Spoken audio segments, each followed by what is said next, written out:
back to part 2. Hey guys, welcome to Captain Fizz and Mask Guy Show, Rivercity Jedi interview part 2. We had some technical difficulties where the good captain decided to hit the wrong stupid button, and instead of, pausing it and coming back, I decided to close it for some reason. So this is part 2. So I am Captain Fizz. And hey guys, this is that Mask Guy coming back at you. Yeah, so in part 1 we were talking to Rivercity Jedi. I completely bumbled the name. I'm bad with names. Yes, you are. Hey, yeah, that makes both of us, I suppose. Absolutely. So, but you know what? We figured, since this is a two-parter. This part is, I guess we're going to talk more about Star Wars in particular. We'll talk about a few other things as well. Yeah, this was, of course, a really big weekend for you. We're just coming out of as well. So we will discuss that. I guess. So there's some interesting stuff. I guess we could talk a little bit about the latest movie for Star Wars, Rogue One. And, there's a couple of issues that seem to be coming up there making some people nervous. First and foremost, just the number of reshoots that they're doing. It sounds like the producers aren't too happy with the way it's working. Before you continue on that, let me pretty much narrow this down in a way that people can understand this. A reshoot isn't technically necessarily a bad thing. The bar was set extremely high with Episode 7. So it's only fitting that they want to make sure they continue with that, that bar. They don't want to, sink lower. They want to be spot on before they, put the product out for us. Yeah, but what's making people nervous is just the amount of reshoots that they're going off and doing. It almost makes people think that that the producers weren't happy and they want to go off and make something a little bit more fan friendly at the risk of, of the story. A reshoot could actually, it could only be a few seconds. It could be like, a few minutes. It doesn't actually mean they're reshooting the entire scene. It's just maybe little spot on details. Maybe, there was a mistake. Okay, one of the backstage guys, appeared in, in one of the shoots. Maybe, there was the costume wasn't sitting right. The scenery, something was wrong. It's the little tiny details, I've always been this stickler where I don't like to be that negative Nelly. I don't like to, crap on a movie before it comes out. I like to be able to somehow, in some way, have a certain breadth of good feelings on a movie. So reshoots doesn't exactly terrify me. Well, what scares me, though, is that if the rumors are true, there's been a lot of reshoots for this, and the last time I've heard of a movie having this much reshoots was that debacle known as the Fantastic Four, which came out last year. But this is Star Wars. This is owned by Disney. Disney would not put out a product that they do not believe in, that they do not agree with. So I don't see the debacle of Fantastic Four happening. I don't know. I got one word for you: Tomorrowland. Okay, first of all, that doesn't exist in my vocabulary. But this is Star Wars. Star Wars is money making, right? There's no doubt that it's going to make some money, but is it going to be a good movie? I think that's what's kind of, frustrating people. This is why I think it's going to, it's going to be a big surprise. Look how many people were terrified going into, Star Wars 7. They were worried, they were freaked out, they weren't sure what was coming, all this stuff. Look how well that went. But this movie is almost the complete opposite, whereas in past movies, you had to wait until they came out to find out almost anything about the characters. They seem to be giving away lots and lots and lots of information about this movie. Yes and no. We don't really know the storyline.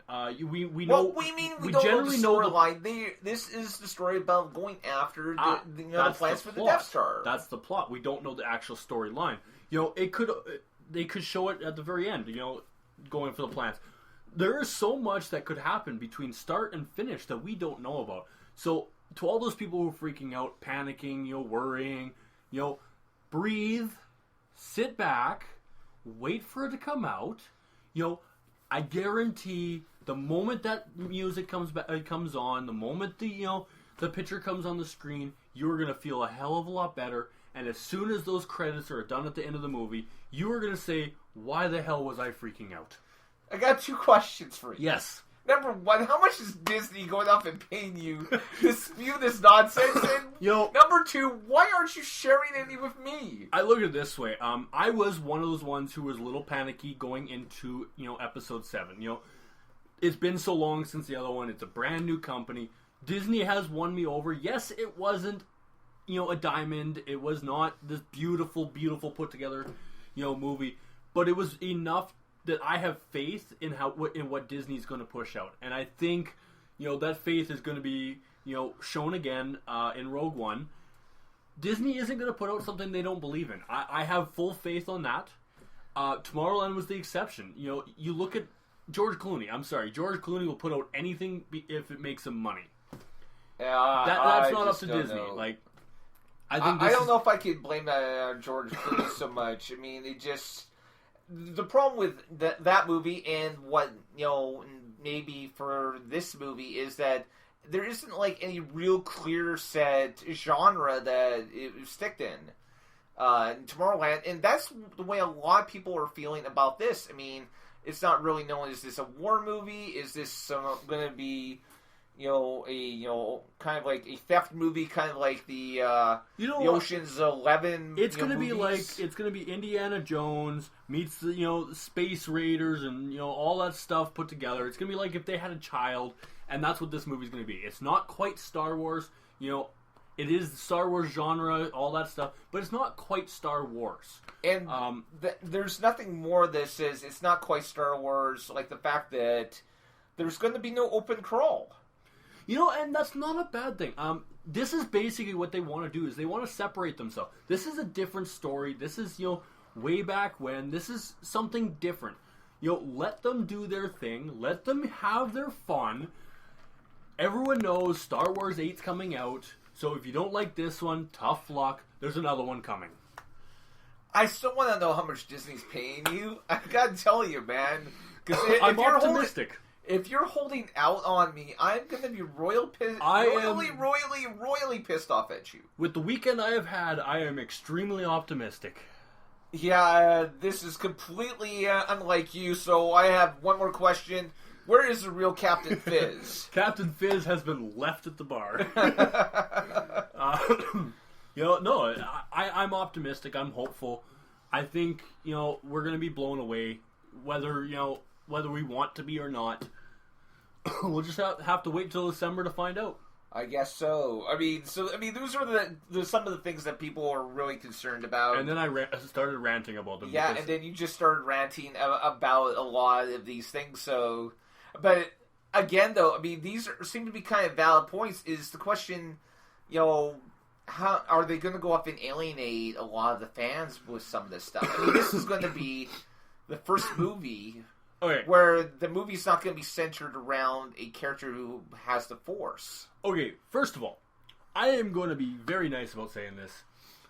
No, you're not. When it comes to movies or books or TV shows or anything, what people need to realize is no matter what direction you go, no matter who you try to please, there's always another person that's not pleased. So you're going to alienate people whether you try to or not.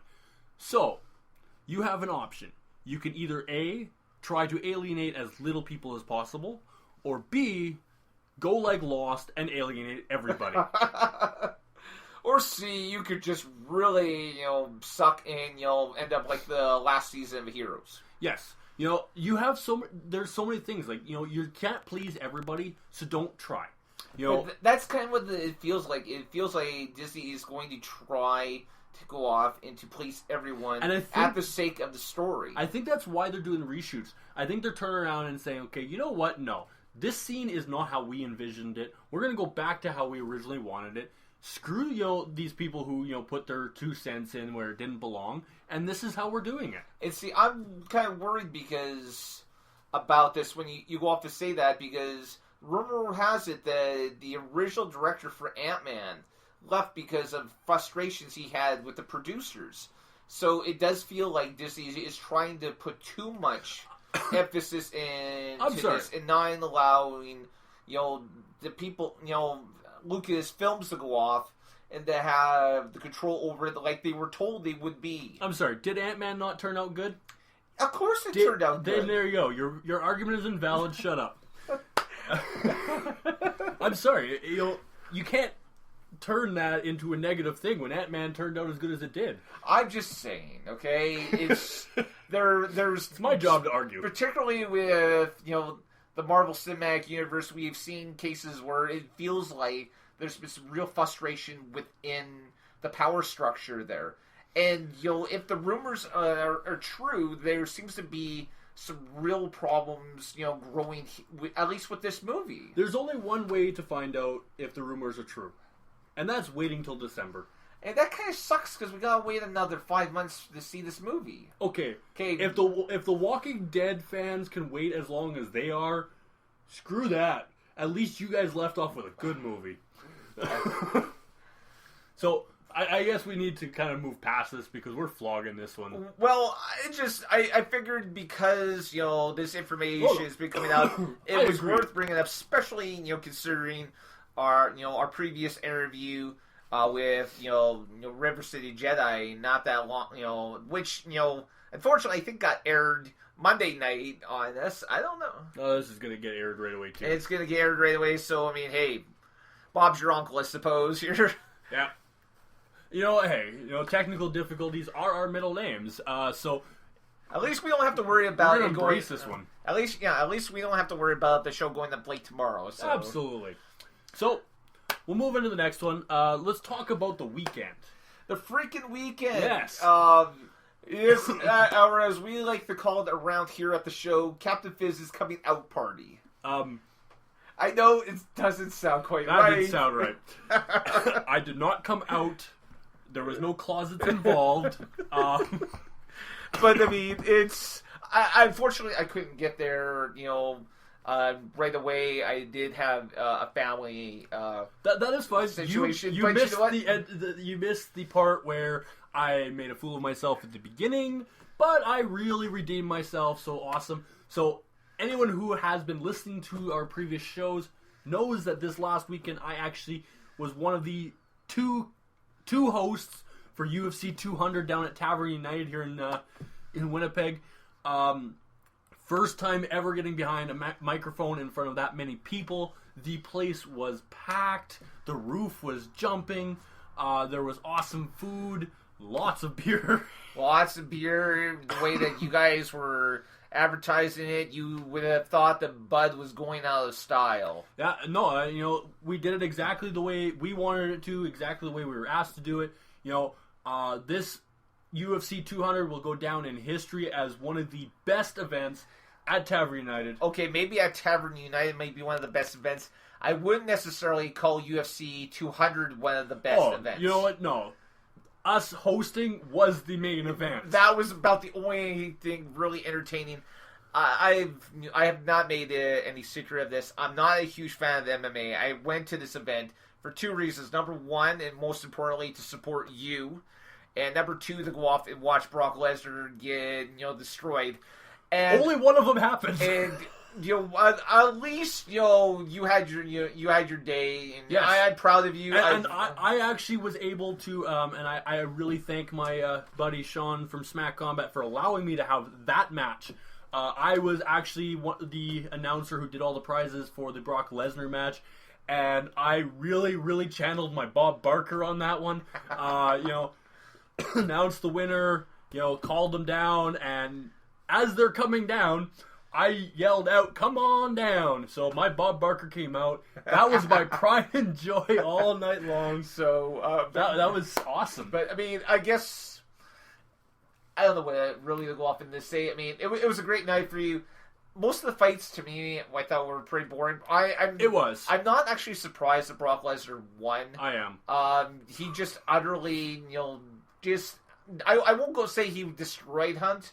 But he definitely, kind of overpowered him during the entire fight. No, I agree. What I am actually truly surprised on is the fact that we have now had 3 women's champions in 3 different fights.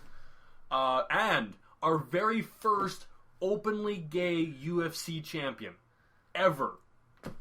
So it was a first for UFC.